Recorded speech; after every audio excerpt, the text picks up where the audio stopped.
Okay, I'm going to share my screen in a second. So let's do this. Life changing, and you're keeping it quiet. What is life changing? This is life changing, really. It's cheaper. I told Maria all about it, but ordering through the Starbucks app so that it's ready when you get there. I know, I love that. I was like halfway here, and then when I got there, I just picked it up and it came right over. Totally life changing. I'm with you on that one. Location is really convenient. It is right there. Okay, everybody. Well, I don't know how many people will join, but we will record. Did I hit record already? I don't think I did. So let us do that for those who cannot join us. Start record. Can you guys even see? There's one of those things to record. Oh, stop recording. I guess I am recording. Okay, great.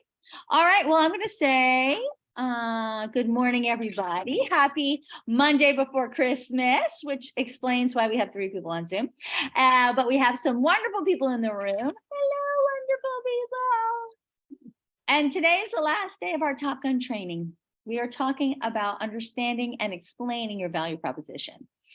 And I feel like that's probably the most important thing. If you take one thing into the new year, it's that, right? Because when you meet someone, they have, how long, does anybody know how long it takes to form a opinion of you? Does anyone know how long it takes? Wasn't it like the first meeting? 15 seconds or something. Yeah. 7 seconds. 7 seconds. 7 seconds. How crazy is that? That's how long it takes them to formulate an opinion of you. Right? And then from there, you're either trying to make it better or keep your A or try to like recover, right?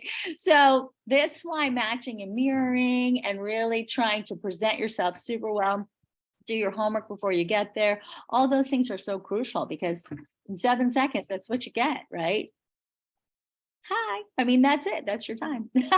So it's really important that when you speak also, and you're explaining about the company, right? Again, are they listening or they're not? And this is why I say, when you're doing that listening presentation, you don't go right into it. You sit down at the table. You don't go look at the house. You sit down at the table and you do the matching and mirroring. You build that rapport. You wait until they're following you, because if they're not listening. What's the point in going to this whole wonderful thing about anything if they're not paying attention to you? Does everybody know what I'm talking about when I say matching and mirroring? Like if they lean in and like continue speaking because they're like, well, if I lean in and they lean in, they're following me. If I lean in and they don't lean in, they're not following me, right? So matching and mirroring is part of neurolinguistic programming. Neurolinguistic programming, just to catch those of you up who missed it, is the study of how our brains take in information. We're all computers, and all day long we're being programmed either by all of the sensory information we're being bombarded with. It's the smells, it's the feelings, it's the sounds, it's like every possible sensory thing. You cannot compute that. So your experiences have decided through time what little bit of information you're going to choose to take in, right? And based upon that, that is what you're going to pay attention to. So there's lots of stuff you're ignoring.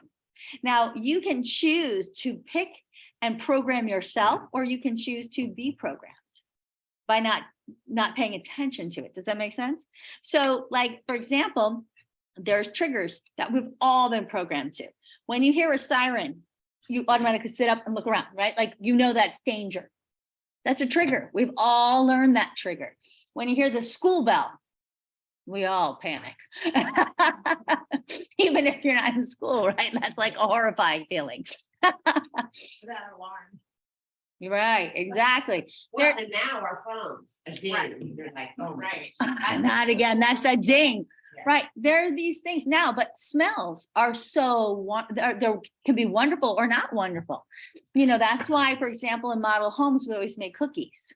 Even if you don't like a cookie, there's something about the smell of a cookie that makes you feel warm and fuzzy, and it reminds you of home. And that's why we do that, because we want people to feel like they're home when they walk in a model. So we always, in the new home arena, would put cookies in the oven. Now, if you sometimes if you burned them, people felt more like home. Depends on how good the cook was, right? But we try not to burn them. But that's why if you think about it, a lot of those scents that they come up with candles, they're to make memories. If you think about that, they're all about to remind you of specific times. Some of them are the beach. What's the point of the beach? Anybody? Relaxation, right? So if you're trying to create a nice steady space for you, the beach, the sound of the waves, people love that too much. You might relax too much there. But you want to have those soothing sounds so that you're not tense, right? Now, some people like classical music because it can be soothing, but it also can keep their mind sharp.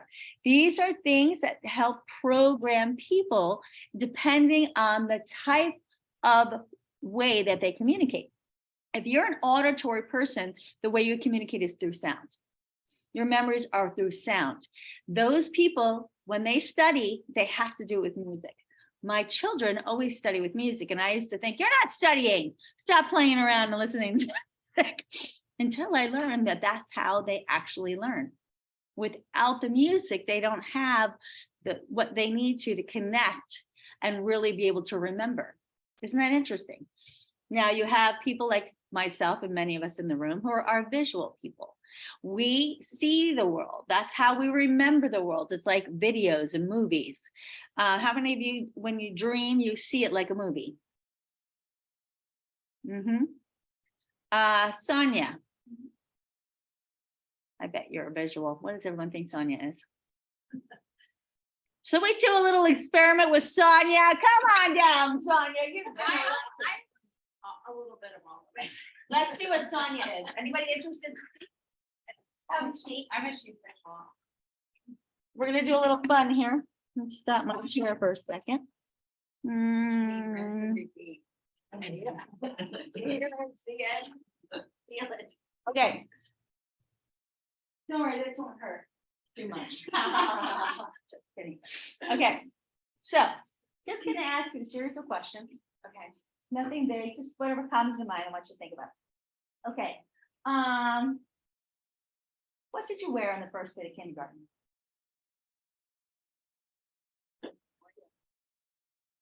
What was your favorite color when you were 5?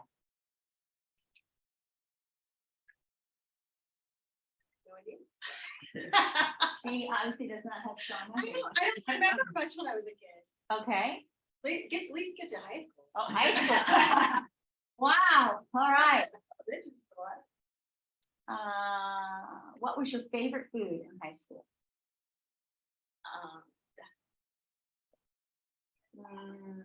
What was the dress? What was the color of your dress you wore to prom? I'm thinking like. And what was the color of the bow tie or whatever that your boy that the date were? Hot pink. Okay. Your freshman year, who was the first boy you liked? It's not recording, right? Radio. Okay. In middle school, what did you think you wanted to be when you grew up? I used to think I wanted to be a race car driver. Oh, that's really fun. That's really fun. Race car Sonia, I love it. Let's ask her one more. What was your favorite thing that your grandma made? That when you'd walk in, you'd be like, oh, Cinnamon roll. okay. Did everybody see when I asked her a question, what does she do? Look up. You're looking for the answer. You're visual. Thank you. You made some sense. Now I know how to work. if I'll sit here just so that they can see me. Well, I should probably just come over there. If when I asked her a question, she fall off the chair. If when I asked her a question, she kind of faded and just kind of like side to side. That's an auditory person. And this is my son, Jake. Hold on. Hi, hon. I'm teaching a class. Do you need me? That's okay. Yeah, what? Uh-huh, uh-huh. How much? Okay, well, did you call someone else?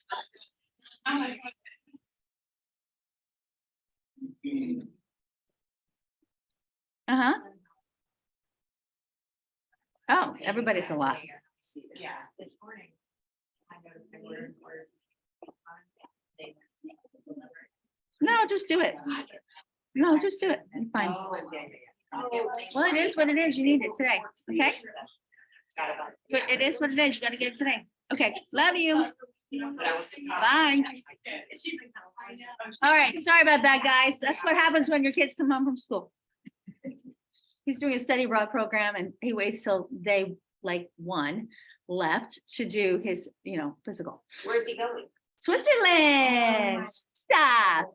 And then I'm going with my husband and then my son Griffin to go meet him over there to travel abroad.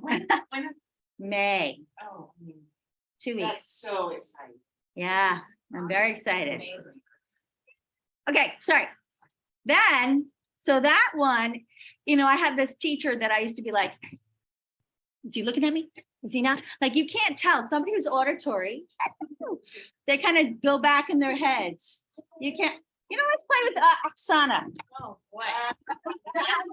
You can go back in that little seat right there. Oh, you want me to sit? Oh. Mhm, sit right there.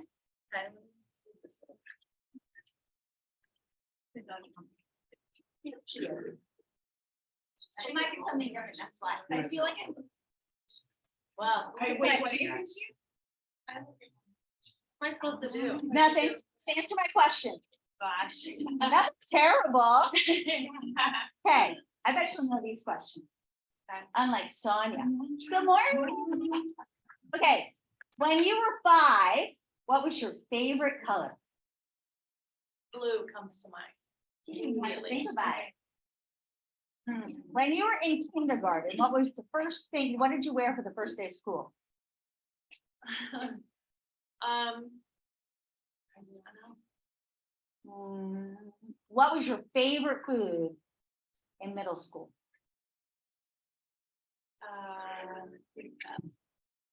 She didn't really think about that much. Who was the first boy you ever kissed? Oh, gosh. Surprised me she had a big Sorry. smile on that. That says a whole other thing about it. Yeah, that'd be a little fun, right? You recording this? Gosh, I don't. It's okay, she already did it. Do we all know Yeah, she no, did? she- You're visual. Yeah. Because when I asked you the question, you are looking for the answer. Oh, okay. Thank you yeah, for yeah. playing. So I'm visual. So what is like a kinesthetic? Now, a or- kinesthetic, Yeah. What would that look like? 'Cause I'm here's not- the I'm answer to a kinesthetic. My husband and I are at a party. And something happened at the party, something weird, and we were talking about it on the way home. It's just bizarre, I'm like, yeah, it was crazy, da, da, da. And I'm thinking, the way she looked and her hair and the this and then he and then that. And he's like, I know, it made me feel so strange. And I felt like all he talked about was his feelings and how everybody felt in the room. I married a kinesthetic man. I've been married to him for years and I never knew my husband was kinesthetic. Pathetic. So now I know what happened. But if you No, it's pathetic that I didn't know. But if you were But asking yeah, a see- kinesthetic person those So- questions, what would they be doing? This is what happens with a kinesthetic man, which now I know. And if I did this to my husband, purposefully, this is what would happen. They have to see how they feel about it. So oftentimes they look down or they'll touch like their arm or their legs. They have to feel what it felt like. All of their memories are a series of feelings, how it made them feel emotionally, physically. That's how they go through the world. Us visuals, it's all about how we see it, how we see the world. Auditory is how they hear the world. How would you tell if she would be auditory with these? Auditory, she wouldn't look around. Her eyes are almost dead set right in front. They don't even move. You're like, is she dead? Because she goes back in her head. She's hearing memories in her head. So if you're talking to somebody that is auditory, you can use words like looking forward to hearing from you. I hear what you're saying, right? You want to use words that they're going to resonate with. And then if you're talking to a kinesthetic, you want to say, I can see how that makes you feel. Right? You want to use words that are going to be their language. It's like their language of love kind of thing. It's like their words that are going to resonate with them. The other thing is you got to understand a kinesthetic person likes to hear themselves talk. No, I know. Because they have to go through their feelings and they have to talk them out. Can you be both? Well, we all are. We all resonate in multiple areas, right? But we tend to be more, we can tend to, process more in one area than another. So we tend to be dominant in certain areas over others. But you can, yes, you can resonate in more than one, which is why any good teacher through school would have taught you if you wanted to memorize something, which is why I'm really good at memorizing. And you want to see it, read it, and write it. See it is for the visual, read it because you hear it, that's for the auditory, write it, that's for the kinesthetic. You start noticing what you are when you like, let's say, I read and out loud, for me it doesn't work. So I'm hearing and speaking, it doesn't work, I have to write it. So Yeah. I may not be like talking it out, but if I'm writing and I'm seeing and writing, but that works, I know it's the writing. So, and we all learn in different ways, but that way, if you do all three, you don't miss out on whatever your learning style is. And that's why it's really good. But for me, for example, if I had to remember something, I'm going to remember seeing it on the page. I'm going to remember the third, like you asked me about contracts. I'm in the car. I'm like, okay, that's on the third line down in like, I see the contract in my head. I also have a partial photographic memory, but I can see it on the page. That's how my memory is. I'm very visual. I may have you read it to me, but I'll be like, say it again, say it again. But if you just went somewhere with me and just spoke to me, you lose me completely, right? Because that's not how I take in information. Yeah, Karina. I'm learning a lot from Jim Wick. Mhm. How, I don't know if you know him. Mm-mm. Yeah, he's teaching a lot on YouTube on how to memorize stuff. So He's probably going through very these different technical and methodologies. see if you follow him, you'll understand better how to memorize things. So the point of this, because you guys kind of came in after this, is you people decide what they think about you in 7 seconds. So it's critical if you can understand and match and mirror them. That helps to understand and get on their wavelength, right? We talk about the people who are drivers, the people who are high I's, those are the party people, right? We talk about the people who are the S's, those are the social workers. They want to save the planet, save the world, the teachers, right, of the world. And we talk about the C's, right? These are the accountants, the engineers, the very highly technical people. We all function maybe in areas of that as well. You have to understand that in addition to how they take in the information. So are they visual? Are they kinesthetic? Are they auditory? All of those things combined will help you be able to work with people better. You can come on in. It's important to understand all of it. But when you sit down at a listing presentation, it's very easy to skip a lot of that by matching and mirroring. Matching the tonality. If they are higher pitched, bring your voice a little higher. If they're lower pitched, drop your voice a little bit. Not to a weird, unrealistic place, but to a comfortable place.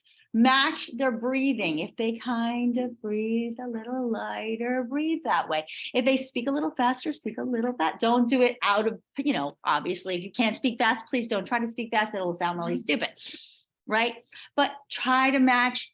You can match their pacing. Do they pace like this? Do they take breaks? Really, how do they pace when they speak? These things are so simple to match and it's not obvious. And then you can kind of just match how they're sitting. Like if I was matching Carrie, I would put my hand up and, but if Carrie's like fiddling and moving a lot and I'm following her, it's going to look really weird.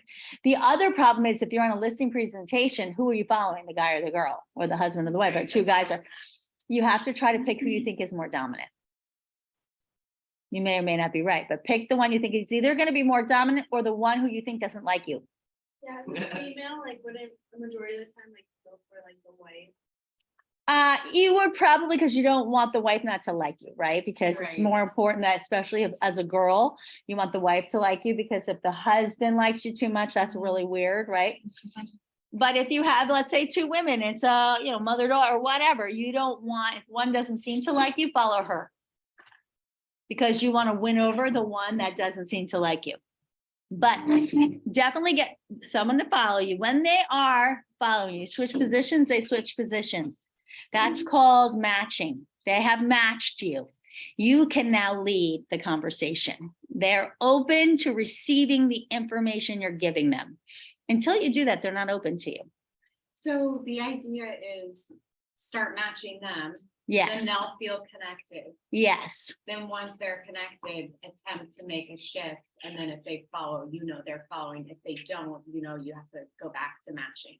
yes. And the whole time you're matching in a very casual way, you're talking about other things, getting to know them. What is their motivating factors? What are they hoping to do when they get there? What happens if they don't get there?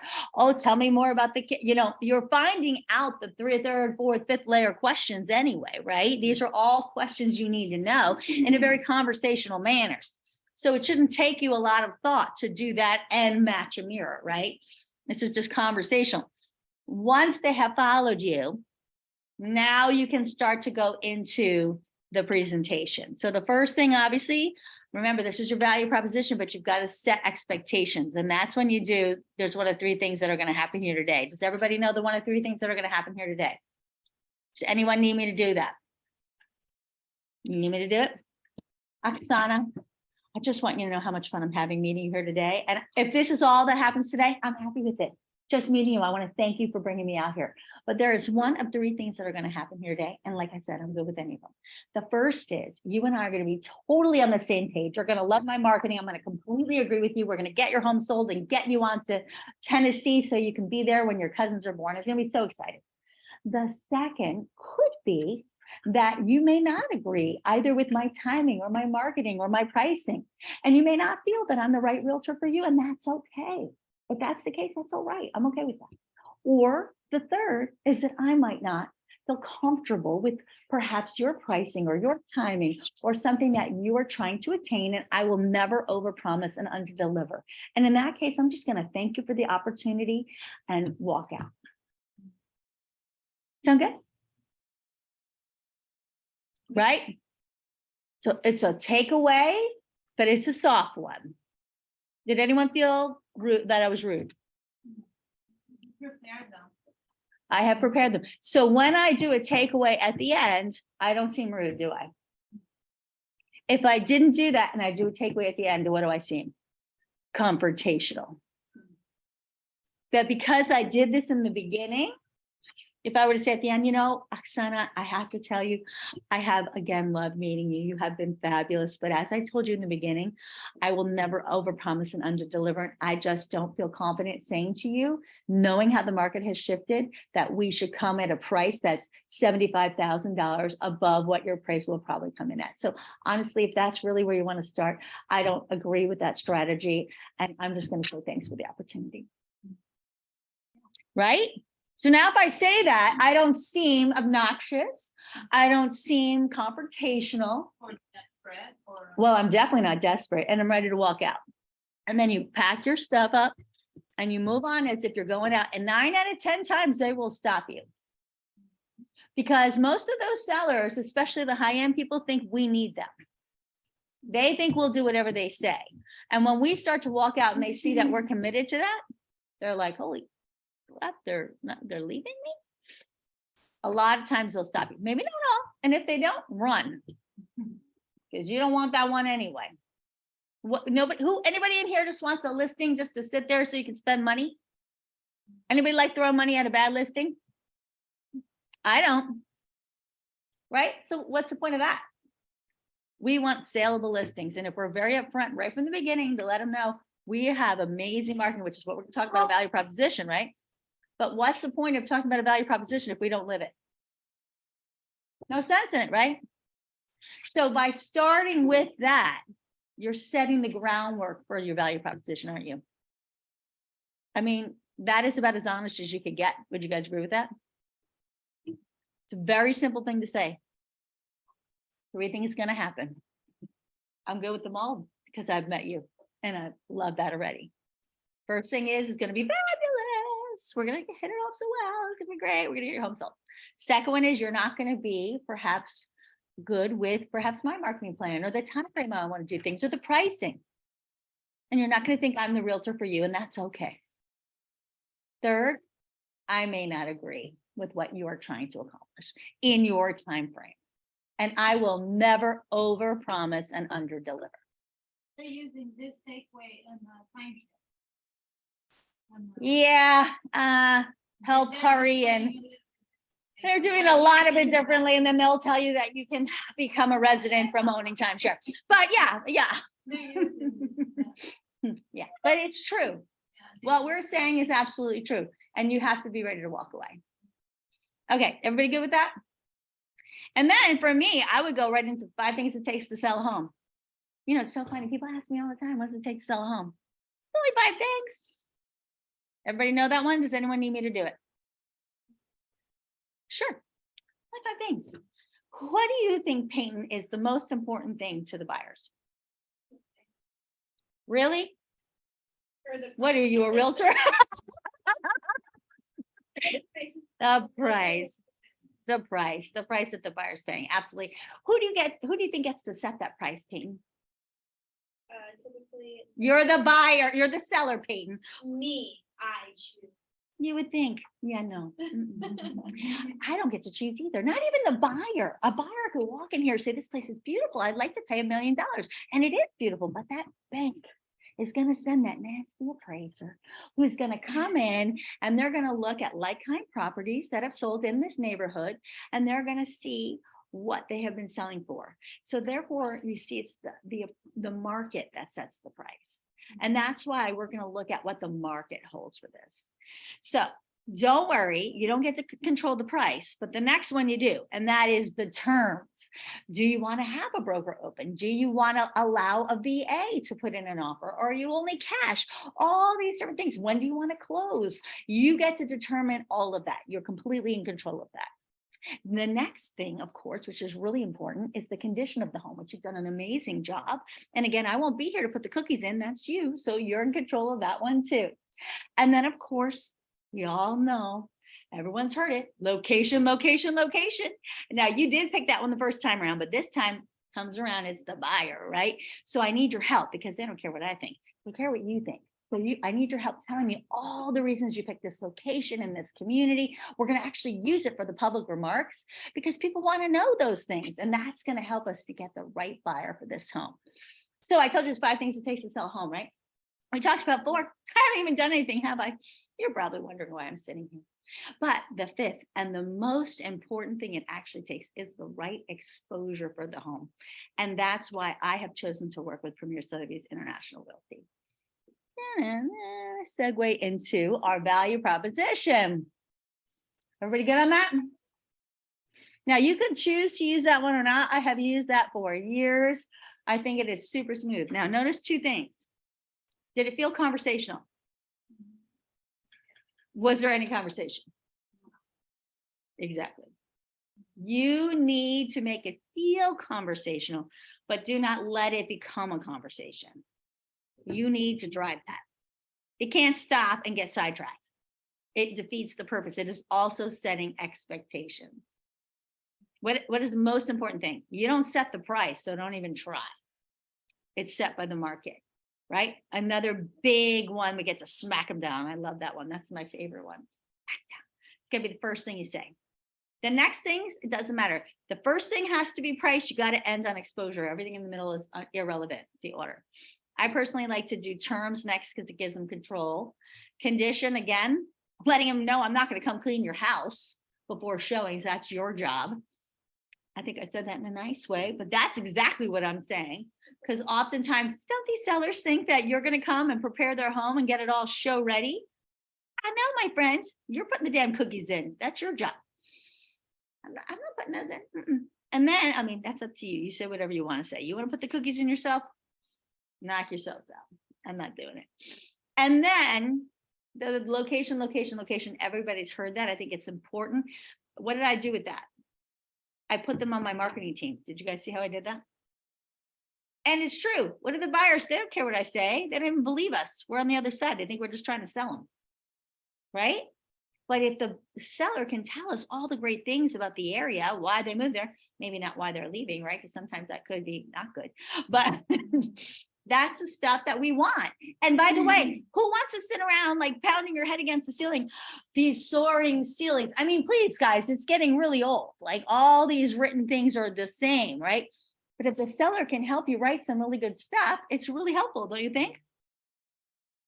So get them on your marketing team. And then again, exposure.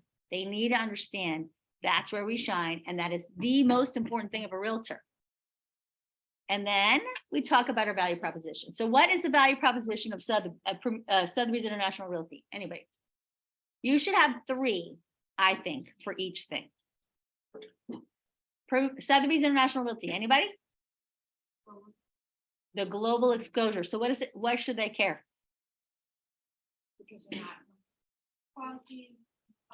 you're not marketing just to the local areas, and to sometimes international buyers will pay top dollar. Exactly, love it. So here's a great way to say that.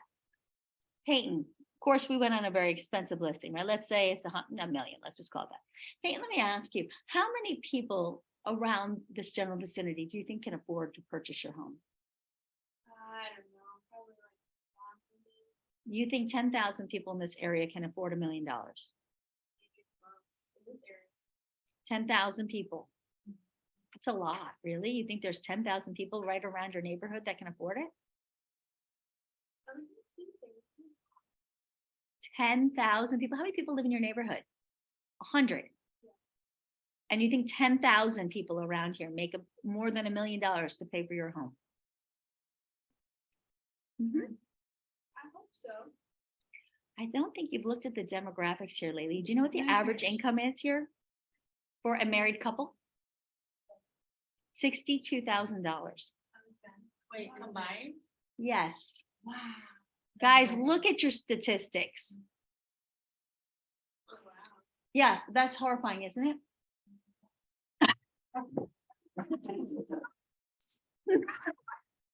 Yeah, I mean, am I wrong, Sonia? And she's right, 2 Disney workers, even less than that. No, Disney workers make less. They really combined, they make 40, right? I mean, that's the average income, combined income in Orlando is $62,000. Can't even afford a 2-bedroom apartment. And you're telling me 10,000 people can afford $1 million. Statistics. Okay, I'll say like 100 people maybe. Okay, so the reality of people who have a higher price home, $1 million and above, are status buyers. Know your buyers, right? They're status buyers. 9 out of 9.5 out of 10 of them, right? Maybe not the wife, maybe she's a social worker, but the husband sitting right next to her is going to say not many, right? Would you not agree? Anybody who's been on high price listings, right? Would they not say not many? So when they say not many, this is your response. Exactly. Now, if this home has been listed already, this is even better. If it's been listed already locally, can I ask you, then if you realize that not many people here locally can afford your home, is there a reason you keep marketing to the same old people who can't afford it? I mean, that's the whole purpose of Premier Sotheby's International Realty. With Sotheby's, we actually are the only company that tries to find your buyer. You see, everybody else does the 3 Ps. You guys are aware of what that is, right? You know, they place a sign in the yard, put it in the MLS and pray someone else sells it. Yeah, well, we don't believe in that philosophy because we think that hope is not a strategy. So what we actually do is we actually go where the buyers are, and we put your home in by lifestyle. So we try to find all of the many ways that we can advertise your home by all the different types of lifestyles that your home can bring. Because we know people are sitting around saying, oh, my next 4-bedroom, 3-bathroom home. Nobody's dreaming of that. They're dreaming of your beautiful lake in the back of their house. They're dreaming about the weekends they're going to spend on that lake, right? That's what they're dreaming about. They're dreaming about spending the weekends in Disney. So we're going to be advertising your home by lifestyle, not by bedrooms and bathrooms. And we're going to go and find the people that can afford your home. that probably don't live here in our local MLS. I'm sorry to say. There's a couple people here, but most of the people that we're going to look at are the people who are moving here, that are coming from out of town, that are coming from areas up north, where $1 million can't even buy you a blower upper in New York City, right? Those are the people, you're right, that would love your home, that could come buy it cash, no problem, and can't believe the size that they're going to be able to get, what kind of value this is. The people coming from California that have a blower upper shack for $1 million. Those are the people that we want to help see the kind of lifestyle that they can get for your home. And that's what we do with Sotheby's International Realty, whether they're here within the state, nationally, or even globally. That's what we're doing. We're trying to find the right buyer for your home. And then we actually have reports that tell us where they're coming from, not just the city and the zip code, but what Sotheby's offices. So we're in 79 different countries and territories, and we actually work with our partners there. So we can see and contact them and say, hey, we see you have a lot of people looking at this particular property. And we work together to work and find those buyers to bring them direct to your home, because we know the importance of putting the right customer with the right property. That's what we do, only with Sotheby's. The other thing, anybody else? What other things does Sotheby's do? So we just talked about what? Global and collaboration. We need a third. Anybody else?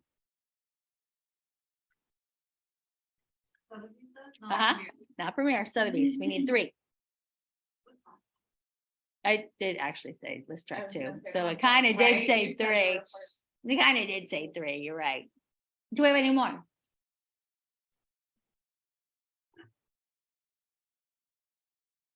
I have a big one.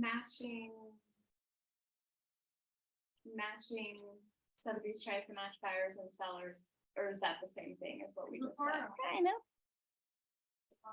Referrals, kind of. I mean, that's kind of like working with them to try to find the right buyers for your home. Yeah. Auction house. The auction house has been with us since 1744. And the average clientele is an $800 million customer. And they get all of our listings brought right in front of them. We only show them Sotheby's listings. And these are the people we feel would be the best customers for your home.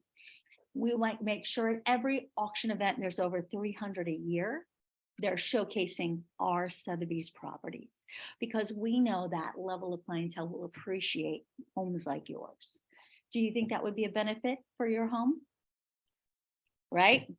And I know I shouldn't be asking this, but I'm going to ask it. Oh, I've no. heard this a million Should I stop times. the recording? I've heard this a million times. When Sotheby's markets their properties, tell me where it gets displayed So what you mean for the auction? for the auction. Yeah, Well, there's a list, an auction clientele list that they send everything to. okay. So they get like private, direct in their inbox kind of thing. Oh, like emails. Yeah. Okay. And then they also, at every event, there's a real estate desk. Okay. And we showcase all of our properties at the real estate desk. And any one of you can go and be at that auction house and even work the real estate desk. Mhm. But they're in New York. They're all over. They have auction events all over the place. They have one in New York. I don't know, but you can look on their website, or you can reach out to Alex Romine. Alex Romine is our connection to the auction house. Is it a certain price? Like, let's say. For the house to be on to Sotheby's? be No, showcased? Like, no. so a $250,000 house. Yes, I'm so proud. 150 Ocala property. Yes, I'm the proud broker of that. Yes. Yeah, the only price point that ever made a difference was publishing into the Orlando Sentinel. Had to be 350 or above. That's the only time price point made a And difference. I thought that one book y'all did. Folio, thank you. And the folio, it had to be above. Sonia, 750 or- no, no, that was for the cover. No, what was it, like 350 or something? How much? Just like 350 or something. Oh, that's not. That's too because bad. I. It was the same thing. We had like the Sentinel. It was like pretty close to the Sentinel. You mean for the cover? To be in the folio, you just needed to have an active listing agreement through like April or something like that. So that's all that was. To be able to be included in the folio, you had to have an active listing through April. Mhm. Yep. If we had it, it wasn't there. Well, they come out every year, yep, then they'll let us know when they come, and then they send us, poor Sonia goes crazy, sending us the listings. I don't look at them, but Jill does, and then I only know if we have ones that we're trying to extend, or I hear about the problem childs, but you know, the normal ones just automatically go in. But I like if there's one that's March, and we're trying to get it extended through April, whatever the deadline is, maybe April 15th or something, then I'm like, Sonia, we're getting it extended, you know, So they things like. have to be active on that set day, not April 15th, okay? They have to be active through, True, okay. yeah, so they have to be currently active through till that date. From when to when? Already currently active by the time of publishing it through until April, I think it was 15th or something like that. They'll always give us the date, but it's sometime in April. Is it the 15th or the 1st or? So if you're selling your listing the last time. Well, won't make it. they won't make it. Oh. Now, if we already printed it, you're fine. That's why I usually get the book and they're already sold. But as long as by the time the deadline of the thing, the cutoff is, as long as it's active at that time, if it pens before that, we're out. It And drops it's off. printed- When is it printed? February. But our deadline is January sometime. January. So we are actually selling advertisements in that this year, so if you happen to have a city dealer or something like that.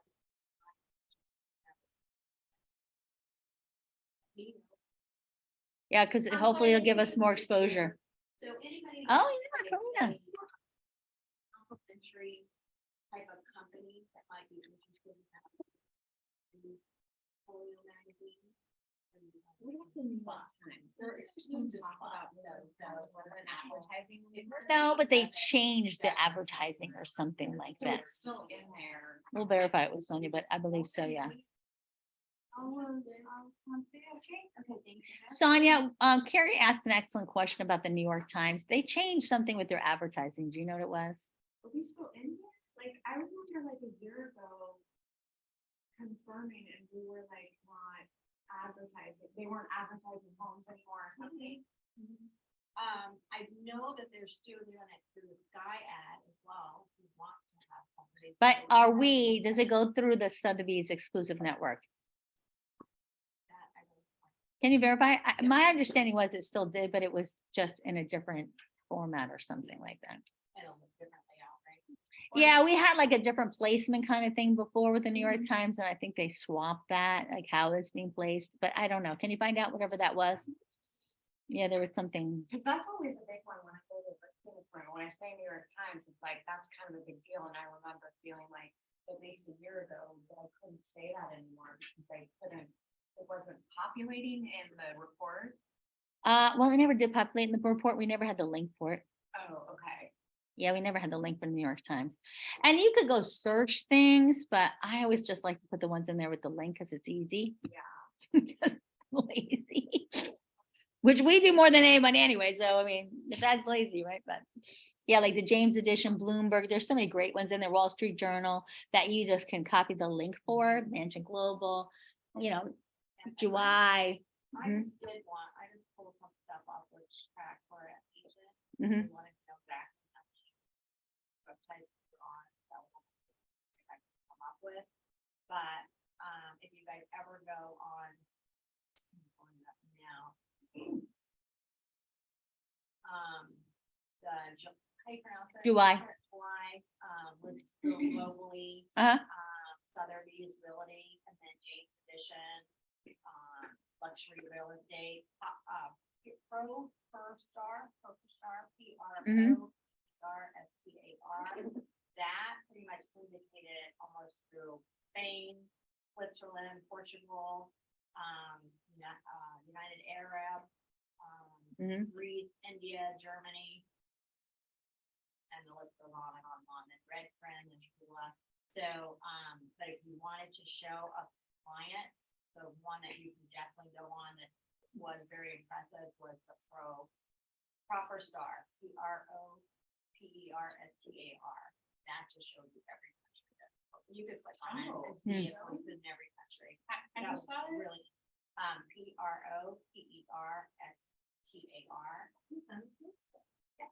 Cool. And then 37 portals, 68 million potential buyers.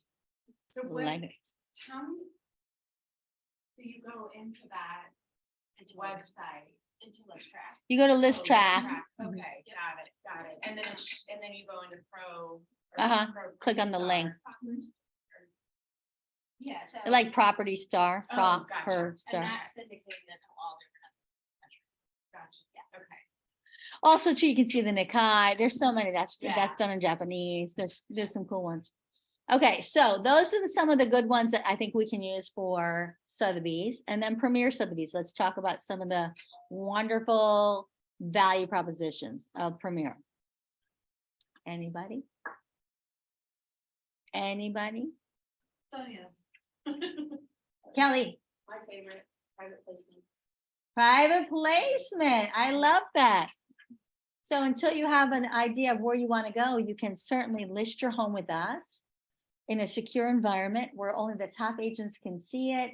They can start talking about it amongst themselves, and you can go look with the confidence of having all the control, finding out where your next step is, all the while having complete control over your listing long before it even goes active. Love that. It's an internal thing because it has to, you cannot violate clear cooperation.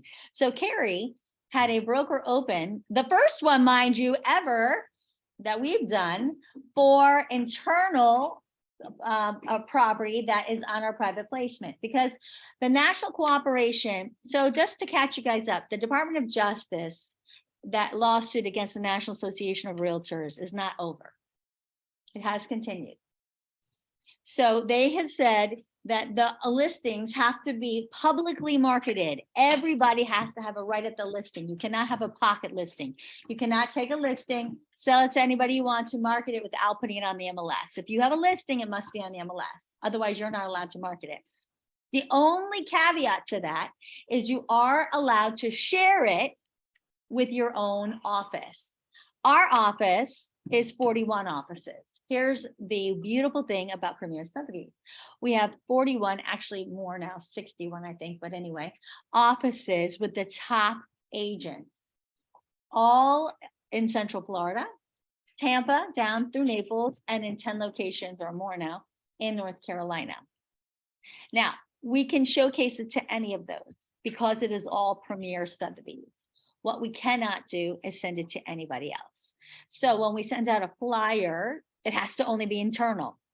Because if you had that flyer and it went over to KW, God forbid, now you're in violation of clear cooperation, which says you have now 1 business day to get that on the MLS, or you get a $2,500 fine to the agent. Bad news. So where does that get placed? How do I see that? It's right in, let me show you. Thank you for asking. I love that. So you go into your hub, you go into marketing. No, it's under listings. You're right. Private placement. And here they are. Carrie Bellish, here's hers. And you can click on it. What was that? How did it go? We had probably, I don't know, 15. And it gives you all the information about the property. Notice there's no photos here. And that's on purpose. Well, we don't want you to forward this because if you did forward it to somebody, you could cause a violation for Carrie. Because the violation wouldn't be against you, it'd be against Carrie. The ferry can, you know, where I've done it with Bruno Machado, he had something like this and he would send it to me. That's different, but we don't want to put it in here. But if you contact Carrie, then you and Carrie can talk about it. That's Let's say fine. I did not send this to you yet, and I told Carrie, hey, I'm getting this listing. Mhm. You're gonna sign it tomorrow, blah, blah, blah. Can I share it with her or? You could do whatever you want. If you don't have a listing, you could put out flyers, you could do any marketing you want. Clear cooperation is only in effect if you have an exclusive for sale listing agreement. And if it's not for listing agreement. Now you can't. Oh, But before I even do a private placement form, So the thing is, the clear cooperation, so for example, let's say you did a commission agreement. Clear cooperation does not apply. so you could just do, Yeah, but if you did, anybody else could steal your listing. right. So then it's word of mouth, like you have this information and then you pass that information along to the buyer, you can't send that to the buyer. Right, you can't market it publicly is the Oh, okay. problem. But So like if show my you, buyer pictures and all that. you could, absolutely. And you could even do a showing, but it can't be a real showing. It'd have to be like, There's a tour What's the potential? because there can't really be marketing it, but what we'd want to do is actually go active and then sell it, because you can sell it not active, but we have to be really careful how we do it. I don't want to get you to So get a what fine. So here's the question I have, like, if you know the sellers. We could are do an gonna go office with you, exclusive form with MLS, and then you can sell it and get both sides. You can. Let's say you know that the sellers are not gonna go with anyone else, Mm-hmm. because you're like, have a personal relationship or whatever. Mhm. And you agree on the commission up front and everything like that, a way to avoid, Pure cooperation is you could do a commission agreement, and then not ever have them sign a listing agreement or anything. but then you won't get credit for it in the MLS. But then, once once you can get it under contract, why can you not just negotiate and then? The problem is this, MLS is too hip to that. So like, let's say you had a commission agreement, right? And then you get a contract and now you want to go live in the MLS. It gets really squirrely in terms of not having it. You can't just go active and pen right away when you never had an office exclusive. What about all the homes that? If you had an office exclusive waiver, that's why I tell you, if you're gonna take a commission agreement, take an office exclusive as if you have a listing agreement. So what about all the listings that you see, like, let's say you know the neighbor down the road and you're talking to a buyer and you're like, oh, I know someone who's gonna list. Yeah, but you're not listed, so it doesn't matter. You're able to do that as long as you don't have a listing agreement, because then nobody has the listing, right? The point is, once you sign an exclusive for sale listing agreement, it's exclusively yours. You now have to share on the MLS. Because it's exclusively yours. That's the point of that. Everybody with me on that? Guys, these things are all going to change in the new year. I can guarantee you that. So California is already changing their contracts. They're putting in these forms that the buyer can come with their own agent, with their own commission, and then they can offer it to the seller where the seller still pays it, but it's what they want to pay. So like, let's say you had a listing with two sides already, and then Oksana is representing the buyer, and she can come in with another offer of compensation. For So we example. can negotiate like, the fee then? Well, not ours, but in California, they have forms that say, and it's MLS optional, whether or not they're gonna even put in the co-broke. So you're saying that. Like, They're let's- sort of changing to single agency. So like, let's say I have the listing and I say, I'm willing to offer 2%. She comes along. Wants brings- 3. The buyer wants 3. So And the fee is negotiable in California, that's just. That's what's happening, but it all has to be done legally through these forms, and because otherwise it's now a conflict of the code of ethics, right? you can get past. Yeah, they're already working on these forms. So Mhm. we're. But then you're not really representing your buyer if you're looking at for your commission. Well, the problem is that the buyer has already worked out the commission with the buyer's agent. The buyer picked the agent and worked out their commission together. And now the buyer's in control of it, saying, I'm putting him an offer and this is what you're gonna pay. You're gonna pay what I owe my buyer's agent. So then this, Because the seller might not have been offering, he might not even, Less on the other side and it. Yep. yep, so then the National Association, the lawsuit. it's still going on. That's Yeah, still, but is that irre- related to their change? that's how they're trying to handle it in California. They're trying to get ahead of it. Wasn't something coming? Something coming up where the buyer didn't have to have a presentation? And Well, no, So- they're trying to do that. That's what a lot of lawsuits are saying. So some of the lawsuits are saying, One lawsuit's the seller saying that they had to pay more, get less for their home because they were stuck using representation that they didn't want. One of the lawsuits is a buyer saying they had to pay more for their home because they were stuck using representation they didn't want. But Those how are does two of the buyer- largest, How's the buyer? because they had the representation from the seller. They didn't have their own but representation. they're They not were, paying for it. They're not paying. well, they're paying it in the house price because let's be honest, we all know that the house price reflects. I mean, when you think of the net, right? Right. The seller considers what they're paying on commission. We know that. So that's what the two biggest lawsuits that they're still fighting. So what's happening is the National Association, we think the DOJ, they're waiting to see how those lawsuits finish out before they continue the lawsuit. But those are the two big ones. When, you know, when they're anticipated to. No, because we were hoping that, and Realogy is in conflict with the National Association of Realtors because the National Association of Realtors want to push forward. I think it was sometime in the spring to go ahead with the lawsuit. And I guess the sell side, that was the seller's one. On that particular one, they needed to delay it because somebody wasn't ready. And Realogy didn't agree with that. They said, you give them time, it doesn't matter. But the National Association of Realtors felt like they were in a better position now that the market's shifting. They feel like they have less of a position to negotiate that.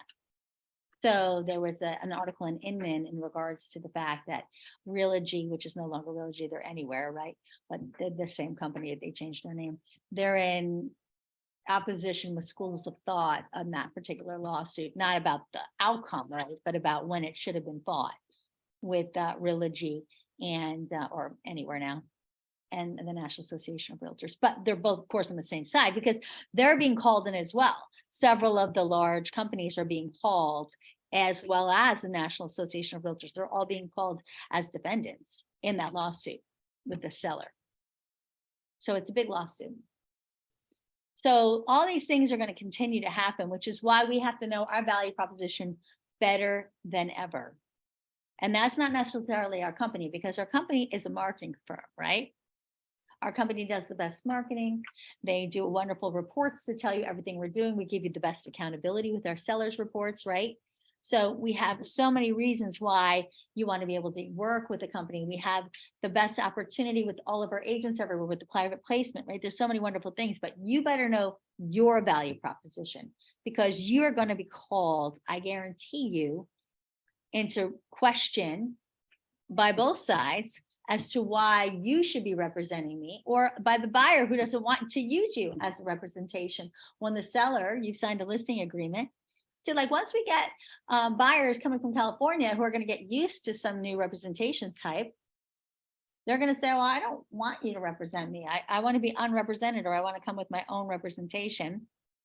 Well, they're not licensed here in the state, but we're going to see ugliness. I guarantee this is going to, Next year. yeah, starting next year for sure.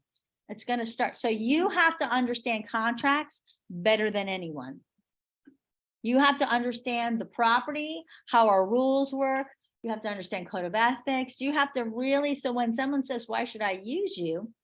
You better know what that value proposition you bring to the table is. How many of you have your 3 reasons why someone should work with you? Raise your hand, anybody. This is what I was afraid of. Thank you, Sonia. Thank you, Andrea. I mean, I built up to it, knowing what other agents are doing really bad. Like last week, the one that lost the buyer's deposits to us because she missed the thing. Right. Right. Never read a contract. Contract with 12 pages, 6 of which pertain to really that are really important. Yeah, It's not that much. they're Yeah. all really important. Yeah. You have to be able to, when And someone we points at notice how any many part of a agents- contract, oh, you know what we're gonna do in the new year? I just got a new training idea. Thank you. So the first training we're gonna do, by the way, I have not put my whole calendar out. The first training I'm gonna do, which is the second Monday in January, will be expired training. Because guys, expires are gonna be definitely big in the new year. That's gonna be part of our training. Number 2, what I've just decided, I love that. We're gonna do like spin the wheel kind of a fun thing. I'm gonna be randomly picking out parts of contracts. And you guys are gonna have to tell me what it means. We're gonna do contract training a little differently. And what happens if, I'm gonna put in some scenarios. And I'm gonna, okay, this is what's happening. Now, who's gonna tell me what happens next? I'm gonna call you. We're gonna have some fun with this. Maybe we'll have some prizes, Sounds great. I know, I'm like, that actually sounds great. right? I mean, we need to know this kind of stuff. You may lose some people from the phone. Yeah. I might lose people. They should come. First one. Yeah, well, listen, if you are on, this is how you Yeah. Yeah. Guys, we need to know this stuff. It'll be fun. It'll be like contract roulette. I like it.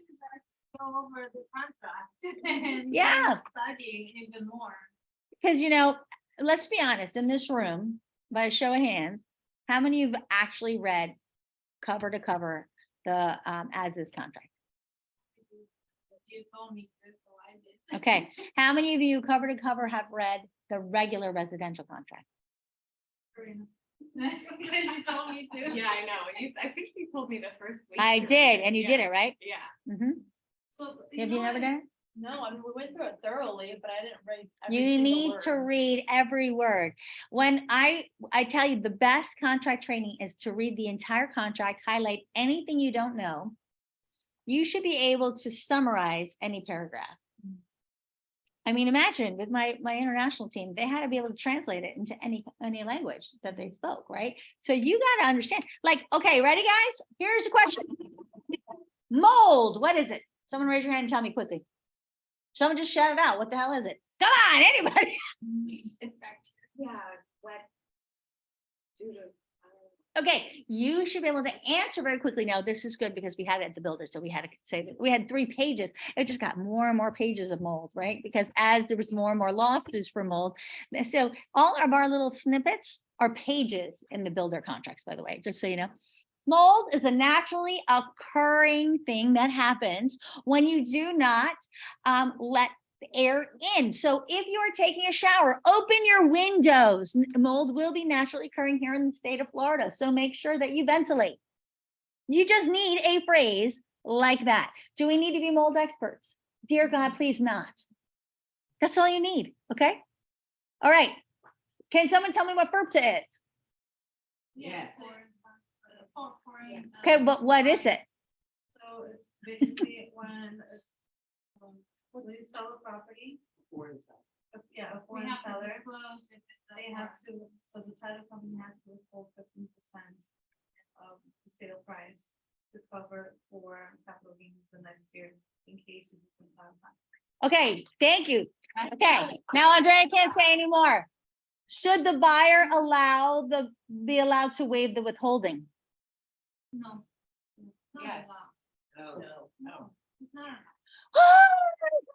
Nina, never, ever, never allow your buyer to waive the withholding. Yeah, I said should is the magic word. Never allow your buyer to waive the withholding. Because if the buyer waives the withholding and the seller doesn't pay the tax, do you think the IRS goes, whoopsie, another one gone? But just let that go. If that's the buyer, then there's an addendum that, You're talking about waiving the withholding addenda. If you're gonna be a primary residence, if it's under this amount, yeah, that just says that it could meet the requirements for the buyer to waive the withholding. Never let them, because when the seller, and why do you think they want them to waive that withholding? Because they don't want to pay the taxes. And when they don't pay the taxes, I will have Nina Mullen come and tell you the horror stories of how liens have been slapped on property that are worth more than the home. Horrifying. Do you think your buyers are going to like you and never want to use you again? No. So let me ask you a question. Last one. Does the MLS allow for a listing agent to put under realtor remarks, the seller will not allow any contracts unless the buyer will waive the withholding? No. Sorry, it does allow that. Oh, Horrifyingly, yes. So this is where we need to know these things, because you would think if the seller allows for it, it should be okay, right? No, it's awful. It's a disclosure. The seller can ask whatever they want. The buyer should, here's the word, 3 letters, starts with an R, run. Never. But you weren't allowed to put the terms in. It's in Realtor remarks. And they can say the seller will not accept any offer unless the buyer is willing to waive the withholding. You can put that in there. It's disgusting. I fought with MLS about it. I lost, but clearly because they allow it. Mhm. Is it just that, is it just that subject? Yeah. Or, okay, because like the other stuff, like what we were seeing, 6 months ago when it was crazy, Yeah, no. they were saying, oh, we're only gonna accept offers at list price and like the terms, the required But you terms. could say You're that. not You allowed to can. do that. You can say Right. we'll only accept list price. They can say that, but there's certain things that they can say. It depends on if for privacy purposes, that's really where they call it. Like you can't put like a lockbox out there, right? So it depends on but you're not allowed to say, you can say about FERPTA because that's just they're saying they will not accept a contract if they're not allowing waiving with the holding, but they're not saying how much the offer is. They're not saying, you're not saying anything like that. And you can say only accepted. Yeah. Yeah. You sure can. Mhm. Okay, last one, because this is so much fun. We're gonna have fun with Russian roulette. I'm gonna have some fun with this. I'm gonna figure out what I want to do here. Okay, ready? Can you offer a bonus to a realtor who brings a cash offer at full price? They get a $10,000 bonus if they bring, maybe not cash, an offer at full price and it closes by, January 5th. Yeah. Yes. I wanna say no, but I thought it was a trick question. I Yeah. was gonna say no, or I was gonna say, yeah, no, but then, yes, because I thought it was. It is a trick question. This is the problem. MLS allows you to do that, right? But it's a violation of the code of ethics. Code of ethics says you cannot tie any offer of compensation to the bonus.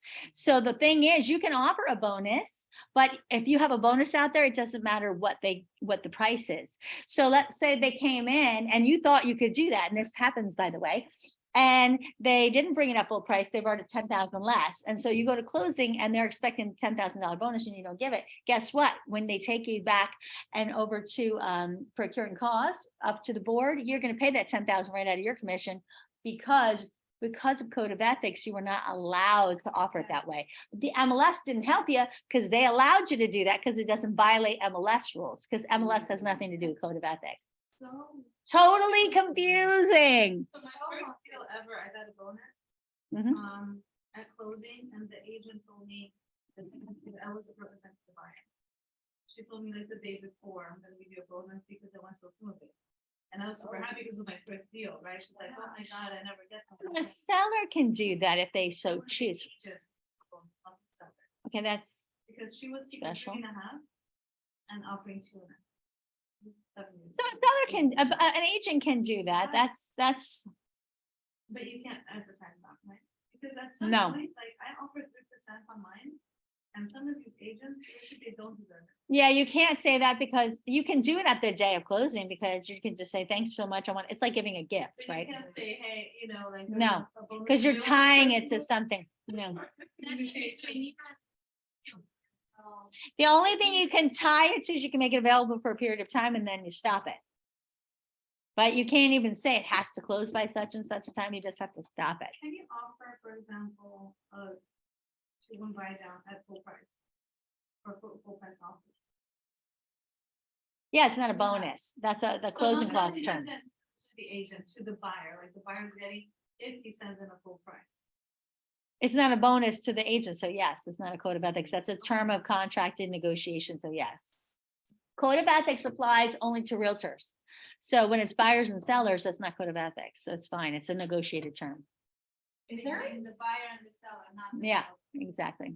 That's the difference. Yeah. About- But see, all this stuff is interesting, great, right? Yeah, it's great. About, private placement. Uh-huh. We have to call the private placement form for us to put it in there. Yeah, well, you have to go to Jill or Cindy and ask them how to put it in there. They tell you what Can I information they take need. the replacement form? Isn't there a form that the seller has to fill out? They have to sign the private piece. They have to Yeah, we sign have it. we have a office exclusive form we want you to sign from MLS. And then we have a No, private I placement form. Right? So, Yeah, everyone's but supposed to we sign want you to that. sign an MLS office exclusive, Okay. and then we have a private placement form, yeah. Okay, so should we take those to the listing? Yeah. Yes, right? Yeah, So- the office exclusive, the reason you want to do the office exclusive is, let's say Oksana did bring the buyer and you did go ahead and close it. Now, because we filed the office exclusive as soon as you had that, even if you took a commission agreement, we filed the office exclusive. Now we can go ahead and do data sold entry and get both sides. That's the only way we can say we had both sides of the deal. Otherwise, they will not allow us anymore to have both sides of the deal. And the- So agents who say, well, we'll just start with the commission agreement. And then once we get it active, because the agent didn't want to go active, we'll just pend it later. Yeah, they're not allowing us to do that because they'll be like, well, let me see the listing agreement. I need to see the MLS data sheet form that says when it went active. Now, nobody wants to get there from the seller. It's a big problem. And MLS is riding us really hard on getting the MLS data sheet signed. They want to see those because they can't ask us for the listing agreement. So that's why they're after us on the MLS data sheets being signed. But if the seller does not sign that at the listing appointment, I cannot tell Carrie about this. Of course you can. We can still do an office exclusive. It doesn't matter. It's just if you want to get credit for both sides, I need to file an office exclusive. Unless it eventually goes active. And then it just doesn't make sense to me that Carrie would be able to bring an offer from her, for her buyer, and I can't bring mine. So can I? tell You my can, buyer you can bring your own buyer, sure. compare her place? Yeah. It has to be someone from I our just wanna put company. it, like, on social media No, so you I can't, or you tell- can't be someone from another company, Yeah, it has to be just within. the from company. our company. It could be Yesenia could bring a buyer. Peyton could bring a buyer. Kelly could bring a buyer, but, Ahmad, right, Ahmad could not. Even though Oksana maybe was out to lunch with him and mentioned it. And then Ahmad's like, I have the person, customer. He can't bring the buyer. She didn't show him anything, but she mentioned that she was doing an open house for you or whatever. She was at your broker open and she won a gift card. And he's like, oh, I want to bring a buyer. He can't because it's private placement and he's not in our company. Does that make sense? So even though he found out in a way that maybe didn't violate, right? He can't bring the buyer. You'd have to put it active for him to bring the buyer. Make sense? Is there really for you to buy? He could. Yeah. Is there another class that we can take Uh-huh. to get more details on like the code of ethics, like takes it a little bit deeper? I teach code of ethics. I could even take a code of ethics. I could give you guys a code of ethics class. Want me to do code of We could ethics? get- That we could get credit for? I teach it for CE, yeah. Mm, I would totally. I mean, I've taken it, but I'll do it again. Yeah, I've taken it, but it's only like, it doesn't go basic in stuff. depth. Yeah. I feel like. I print them all every month. I read, code of ethics. It changes. Let me see if I Where can do you get, get that? it's right on NAR. Oh. Yeah, NAR has it. I don't take the NAR.realtor. They have the code of ethics there, but it's, you know what I'll try to do? Maybe I can get someone to cover. So I have someone who does all the CE stuff for me, but you know, I have to pay her for that. But if I can get someone to cover that, I will offer that for you guys. We could do code of ethics, or I can, Translate that for us. So, yeah. Well, I love teaching code of ethics, but I don't do the stupid questions and stuff. We're gonna take out the articles. We're gonna delve into the articles themselves and we'll talk about real life scenarios like we're talking about now. Because that's the stuff that makes the difference. You know, that's what, so like when I do new member orientation, when we do 2 hours of code of ethics, now because I don't have to follow their class stuff, I can just pull out the articles and say, let's really talk about what's important in these things. Like exclusive agency, you could never really talk about. There's so much in exclusive agency that people don't know, super important. So we could really delve into the good stuff. like, Be awesome. the interesting stuff. If not, I could break in, if we don't do for credit, I could break it into like 2 classes or something. And just get into the really good stuff of code, Yeah, like the bonus thing. yeah, Who would have known, right? yeah. That's a really good one. And that's code of ethics. Like putting your commission onto the, writing your commission on a purchase agreement. That's a violation of code of ethics. People don't know that. Nobody knows that. It's like awful. But that's Article 1. You're putting yourself in front of your customer. Can't do that. All right. So we unfortunately have gone past, not a surprise, but I hope you guys got some good value propositions. I hope we covered some good things. Yes, I have Kelly? one more question about that 62,000 talked about. Yeah. What geographic area are you talking about? Is that Orlando or? Orlando City. or- Oh, that, yeah, Orlando. Yeah, oh yeah, you were scared. Yeah, you had that face. It's horrifying. Florida's worse. If you look at Florida as a whole, the average family income is worse in the state of Florida. Yeah, it makes it worse. Mhm. Orlando. What? Minimum wage is, it's it. Well, a lot of stores went to 15, but I don't think they raised the minimum wage yet. I think it's still like 8.50 or something like that, 8.25. Oh, they make. No, but I don't even think it's minimum wage. I think minimum wage is less. Oh, it's 11. 11?